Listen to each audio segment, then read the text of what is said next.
대학합창단 역사의 첫 페이지는 1965년으로 거슬러 올라갑니다.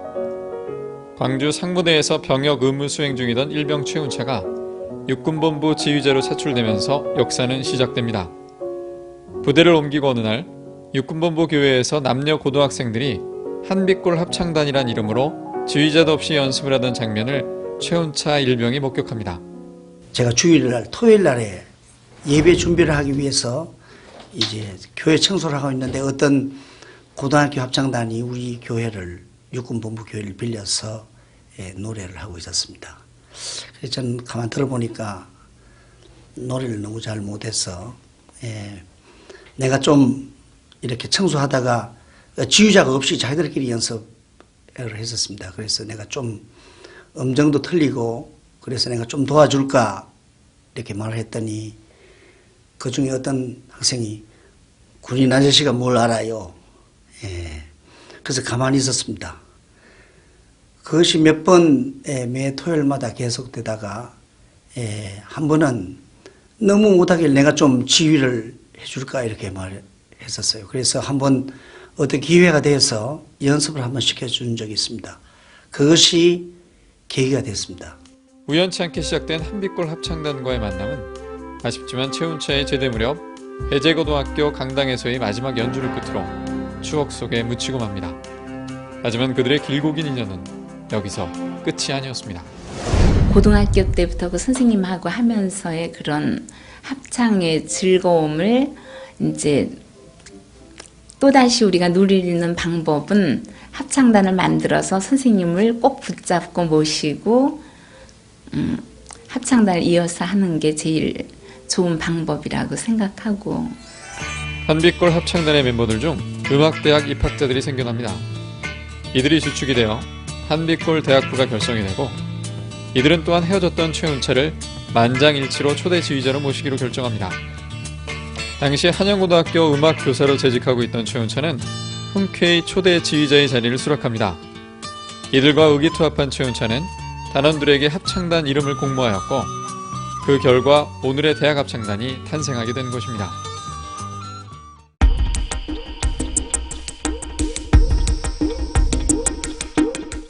창단 이듬해 당시로서는 파격적으로 지방순회 연주를 떠납니다. 충북 도청의 초청으로 충청도 일대에서 열렸던 제1회 지방순회 연주는 40년이 지난 지금까지 이어오며 대학합창단에서 없어서는 안 될 연례 행사로 자리매김하게 됩니다. 문화적 소양이 충분치 않았던 지방 곳곳을 돌아다니며 음악의 아름다움이 무엇인지를 선물했던 대학합창단. 또한 그들은 지방순회 연주를 통해 음악 선교사로서 대한민국 기독교 성장에 큰 일조를 담당합니다. 그 당시만 해도 또 이런 아마추어 합창단이 많지 않았던 것 같고 그 정신적으로는 지금에 받는 그런 위로보다 훨씬 더 많은 위안을 받았던 것 같아요. 어느 날 최 선생님이 육군본부교회 지휘자가 되는 겁니다. 그래서 저희들은 다니던 교회를 다 중단을 하고 성가대를 중단하고 육군본부 교회로 모였죠. 그래서 대학합창단이 곧 육군본부 교회 성가대가 됐습니다. 한빛골 합창단과 최운차를 맺어준 육군본부 교회에 문제가 생겼습니다. 최운차의 제대 이후 선가대 Y라는 큰 위기가 닥치게 된 것이죠. 이에 당시 육군본부교회 장로였던 김계훈 장군은 최운차의 성가대 지휘를 강권하였고 최운차는 어쩔 수 없이 이 부탁을 수락하게 되어 대학합창단도 지휘자를 따라 육군본부 교회 성가대를 돕게 됩니다.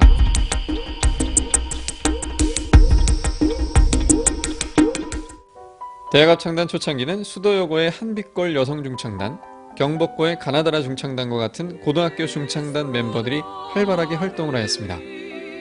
하지만 곧 이어서 등장한 정신여고의 틴나이프는 대학합창단에 큰 변화를 가져오게 됩니다.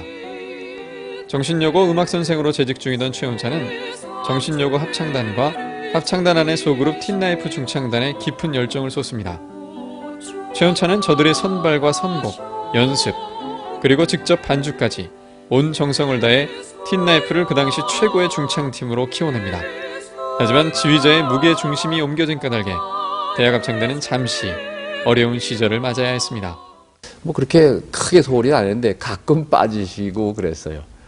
그래서 좀 불평하는 단원도 있고 그랬는데 또 한 가지 좋은 점이 있었죠. 틴라이프 하면서 거기서 제일 실력 좋은 사람들만 뽑아가지고 우리 단원으로 이제 영입을 한 거죠. 그래서 뭐 몇 명씩 딱 들어오면은 그 다음에 남자 단원들이 이렇게 눈독 들여가지고 마음에 드는 아가씨가 있으면은 또 저 사람은 내가 좀 사귀어봐야 되겠다. 그래서 그래가지고 생긴 게 그 당시에 부지자였던 홍명희 선생이 이제 그 김혜중 저희들보다는 한 3년 후배죠. 그분이 3년 후배인데 둘이서 아주 또 세기의 연애를 해가지고 합창단을 통해서 결혼까지 갔죠. 지금 다 샌프란시스코 살고 있습니다만 그것도 참 재밌는 그 에피소드였던 것 같아요. 근데 최 선생님이 틴라이프 해가지고 뭐 크게 우리는 손해보지 않고 이익을 많이 봤던 것 같습니다. 여성 중창에 틴라이프가 있었다면 남성 중창엔 단연 포커스가 주목을 받았습니다. 중앙고등학교 남성중창단 포커스 중심들이 대거 대학합창단에 합류하여 틴라이프와 선의의 라이벌 관계를 형성하며 대학합창단의 또 다른 증흥기를 만들어갑니다.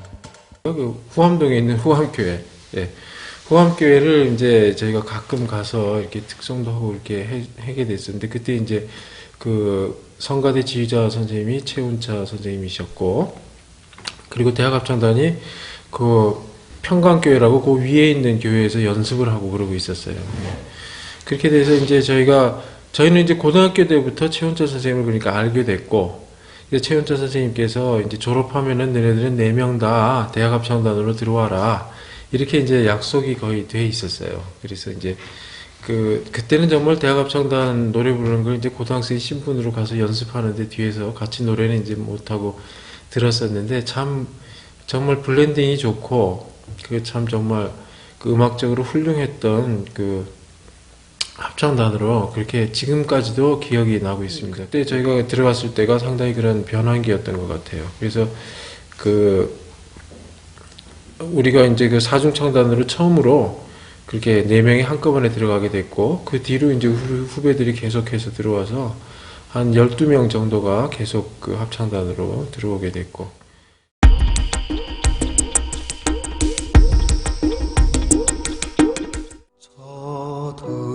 1970, 80년대 대학가는 유신과 독재에 반대하는 데모가 하루가 멀다 하고 일어나는 때였습니다. 많은 대학들이 휴강과 개강을 되풀이해 정상적인 대학 생활을 할 수가 없었죠. 하지만 이런 심상치 않은 시대적 분위기 속에서도 대학합창단은 위축되지 않고 활발한 활동을 벌였습니다. 정기 연주회나 창단 연주회뿐만 아니라 지방 순회 연주와 주일 저녁 교회 순회 연주 또한 쉬지 않고 계속되었습니다. 대학생들이 모이는 거에 대해서는 굉장히 꺼려하고, 또 대학생들 자체도 모이는 거 굉장히 좀 겁내하고 그랬었던 기억이 납니다. 근데 저희들 연습은 그렇다고 해서 한 번도 거르거나 그러진 않았어요. 연습 매주 했고, 물론 경찰서에 가서 직접 우리들이 이러한 이유로 모여서 집회를 한다. 사실 뭐 집회가 아니라 연습이지만 그런 집회를 한다는 거를 다 신고를 하고, 그리고 우리가 와서 연습을 하고, 또 그래서 연습 게을리하지 않았고, 또 연주도 교회 순회도 뭐 거의 한 달, 늦어도 2달에 한 번씩은 우리가 계속해서 교회 순회도 다 다녔던 기억이 납니다. 11월 말에서 12월 초에 있는 정기 연주회를 끝으로 대학합창단 또한 긴 겨울방학을 맞이하게 됩니다. 지방 학생들의 낙향과 정기 연주회 이후의 심리적 해이 현상은 예나 지금이나 임원들이 풀어야 할 큰 과제였습니다. 그런 고민 끝에 이 기간을 슬기롭게 헤쳐나가는 방안으로 동계 합숙 훈련을 시작하게 되죠. 남이섬, 속리산, 치악산 등에서 열렸던 당시의 동계 합숙 훈련은 지금도 많은 단원들에게 잊지 못할 추억을 만들어 주었을 뿐만 아니라 합창단의 결속력을 증가시키는데 지대한 역할을 담당합니다. 합창단 활동을 제가 6년을 했는데, 지금 생각해 보면 가장 기억에 남는 게 전 동계 합숙 같아요. 이게 왜 그러냐면, 그때는 이제 저희 때는 동계 합숙을 선생님께서 틴라이프를 데리고 미국 가 계신 기간 동안에 선생님이 안 계시기 때문에 우리들끼리 뭔가 좀 유익한 프로그램을 좀 만들어 보자, 겨울방을 갖다 좀 선영해 보자 하라는 취지에서 이제 만들어진 게 동계 합숙이었습니다. 그래서 우리끼리 들어갔었고, 또 우리끼리 들어가서는 우리끼리 들어가다 보니까 어떤 연습이나 뭐 합창 연습보다는 우리끼리 서로 친교하고 서로 펠로우십을 나누는 어떤 그런 쪽으로 저희가 치중해서 프로그램을 짰던 것 같아요.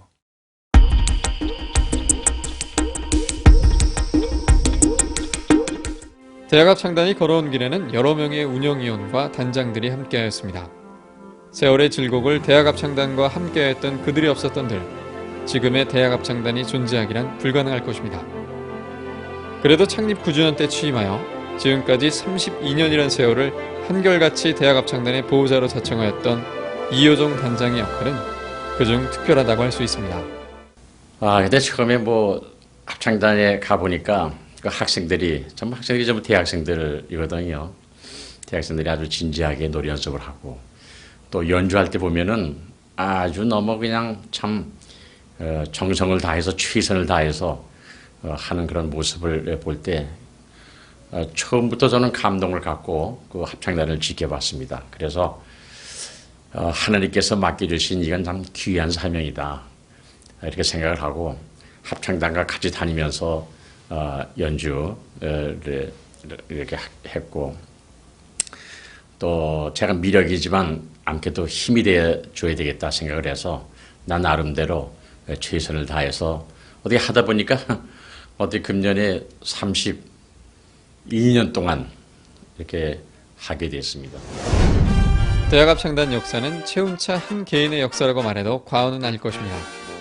대학합창단의 시작과 지금을 잇게 한 그의 노력과 사랑을 아는 대학합창단 동문들이라면 누구나 입을 모아 채운차 지휘자의 수고를 칭찬합니다. 그의 남다른 노력과 신앙 안에서 합창단을 이끌기 위해 보여준 믿음의 선배로서의 삶이 바로 오늘날 대학합창단이 찬양 선교단이라는 또 다른 정체성을 갖게 되는데 밑거름으로 작용했음은 두말할 나위가 없습니다. 아마 최운차 선생이 아니면은 도저히 이렇게 이어질 수가 없다고 생각을 합니다. 최운차 선생은 오직 합창과 예수님밖에 모르는 사람 같더라고요. 그분의 일평생의 삶이 오직 합창, 오직 하나님, 오직 예수님만 찾는 그런 분이었습니다.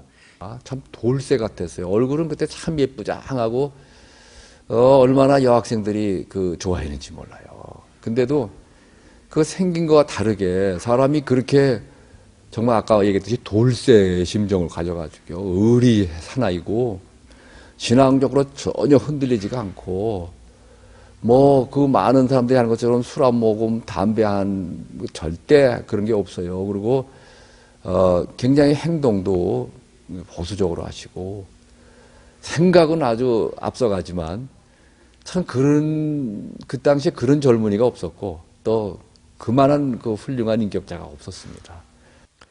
하지만 정작 대학합창단 40년 역사의 산증인 최운차 지휘자는 환갑을 넘긴 나이임에도 불구하고 더 나은 음악을 향한 열정을 숨기지 않습니다. 좀 더 좋은 음악을 할 수 있었을 텐데 항상 정기 연주회 하려고 지방순회 할 때는 항상 다 하고 난 후에 후회를 했습니다. 좀 더 연습을 많이 할 걸, 좀 더 잘할 걸, 이런 생각은 지금까지도 남아 있습니다.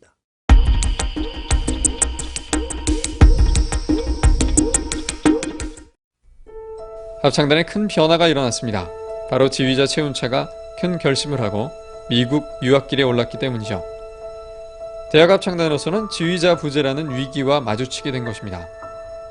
이 위기를 극복하기 위해 부지휘자를 비롯한 많은 이들이 힘을 모아야 했습니다.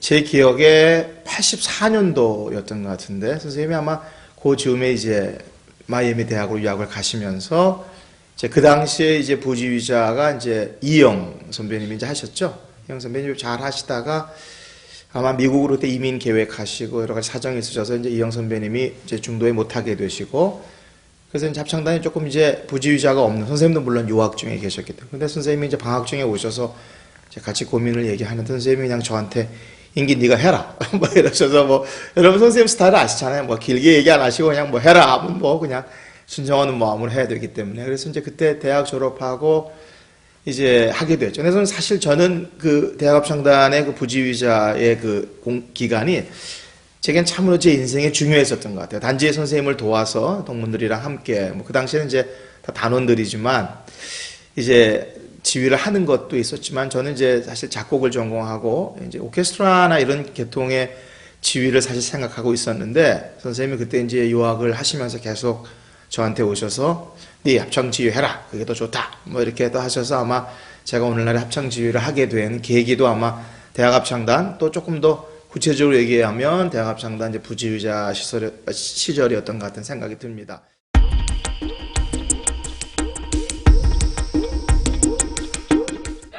(1990년) 드디어 대학합창단의 활동 영역이 대한민국을 넘어 해외로 넓어지는 사건이 일어납니다.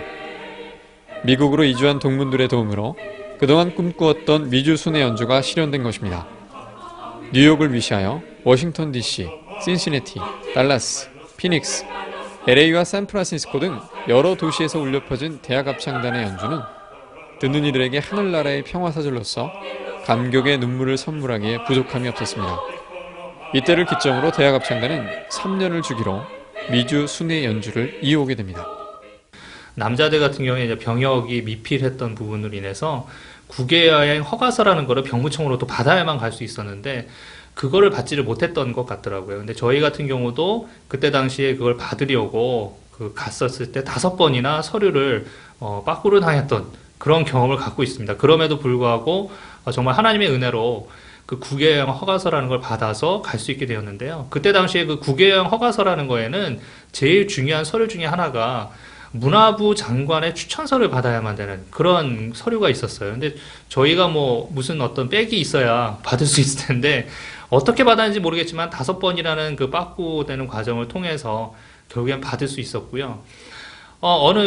아마 그때가 한 중반쯤, 그러니까 20일 중에 한 10일 정도 조금 넘었을 때였던 것 같습니다. 아마 그때 정도 되니까 정말 집에 가고 싶은 생각이 너무 그리웠고, 모든 단원들도 많이 지쳐있을 그런 때였는데, 연주를 하는데 그 청중들이 이렇게 눈물을 흘리면서 저희 연주를 들으실 때가 많아요. 근데 그날따라 왜 그랬는지 보통은 이제 한두 명 단원 정도만 이제 그렇게 같이 울거나 그러면 이제 혼내시고 그러셨는데, 그날은 전부 다 거의 모든 단원들이 울면서 연주를 한 거예요. 정말 울먹울먹 하면서 연주를 하게 됐는데, 끝나고 나서 또 지휘자 선생님이 얼마나 혼이 났던지 아직까지 제가 기억에 너무 남아있어요. 그러니까 추추자, 태태자가 왜 그게 뭔지 아느냐? 그게 바로 추태다. 연주에서 가장 잘못하는 게 울면서 연주하는 거다라는, 우리가 올바로 전달하기 위해서는 우리가 그런 것에 해서는 안 된다라는 것들을 강조를 많이 하셨었거든요. 해가 거듭될수록 대학합창단이 배출한 동문들의 해외 진출이 늘어납니다. 그 결과 미주 순회 연주에 이어 유럽 순회 연주의 길 또한 열리게 됩니다. 영국, 독일, 프랑스, 오스트리아 등지를 순회하는 대학합창단의 여정은 동문들의 전폭적인 지원이 없이는 불가능한 일이었습니다. 선생님이 항상 말씀하시는 게 땅끝까지 이르러서 복음을 전하라는 그 사명감을 가지고 가서 저희가 찬양을 하게 되는데, 저희가 그 찬양을 함으로써 저희가 전하는 사랑보다 받는 사랑이 더 크다는 걸 항상 더 느끼고 돌아오는 것 같고요. 먹고 자고 30일 한 달이라는 시간 동안 저희가 그렇게 지낼 수 있다는 거는 정말 어떻게 보면 상상할 수 없었던 일들인데, 정말 항상 예배해 주시는 주님의 사랑을 느낄 수가 있었어요. 특히 저희 동문 선배님들께서 스케줄도 다 잡아주시고 연주하실 때 같이 연주도 도와주시고, 그리고 항상 따라다니시면서 같이 저희 도와주시고 동행해 주시고, 그리고 뒤에서 많이 기도해 주시는데, 저희가 그거를 직접 가서 보면서 정말 대학합창단으로서 정말 자랑스러움과 긍지를 되게 많이 느낄 수 있었던 것 같아요. 지난 40년의 역사를 쉼없이 걸어온 대학합창단은 우리나라 합창 음악 발전에 지대한 공헌을 하였습니다. 뿐만 아니라 그들이 목적한 바 기독교 선교사로서의 역할 또한 지대하다고 할 수 있습니다. 최원차 지휘자의 손끝에서 시작되는 감동적인 연주와 단원들의 신선한 하모니는 지금도 많은 이들의 마음을 설레게 합니다. 하지만 그동안의 업적과 역사는 앞으로 대학합창단이 걸어가야 할 여정에 비하면 아무것도 아닙니다.